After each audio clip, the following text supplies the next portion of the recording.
నా సినిమాకు మొత్తం నిద్ర మొత్తం మొట్ట ఊడిపిండు సినిమా మొట్ట రాకుంది ఎవరు చూడకండి మొట్ట రాకుండా డబల్ రాడు వాడు సుల్లియాడు వాడు సూపర్ ఉంది మామూలు సినిమా అయితే బ్లాక్ బాస్ ఇంటానా ఏం భయపడకండి ఆరామ్సే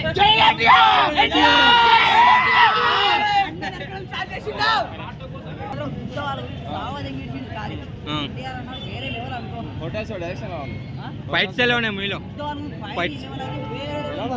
మాత్రం సూపర్ అన్న సింపుల్ అయిపోయాడు ఎన్టీఆర్ సూపర్ ఎక్సలెంట్ అసలు చాలా రోజుల తర్వాత సూపర్ చేసి ఫైట్స్ ఎలా ఉన్నాయి మూవీలో ఫస్ట్ హాఫ్ అయితే దుమ్ము లేచిపోయింది సెకండ్ హాఫ్ అయితే నెక్స్ట్ హాఫ్ చదివించాల్సిన సాంగ్స్ కూడా ఎలా ఉన్నాయి సాంగ్స్ బాగున్నాయి రికార్డు బ్రేక్ చేస్తాను మూవీ అంతే తప్పకుండా ఆల్రెడీ పోతున్నాయి అసలు రికార్డు అసలు ఆ ఏజ్ డే బై డే అసలు ఏజ్ పెరుగుతుందా తగ్గుతుందా అనే ఒక హీరో అని ఎందుకంటారో ఒక ఈ మూవీ చూసిన తర్వాత అర్థమైపోతుంది ప్యూర్ ఎన్టీఆర్ ఫ్యాన్కి ఇది ఒక రియల్గా చెప్తున్నాను ఇది ఒక బిర్యానీ లాగా ఇది డైరెక్షన్ ఎలా అనిపిస్తుంది డైరెక్షన్ ఎక్స్ట్రాడినరీ బాగుంది waiting for second part climax twist ఎలా ఉందన్న క్లైమాక్స్ కొద్దిగా ఎమోషనల్గా ఉంటుంది బాగుంది నైస్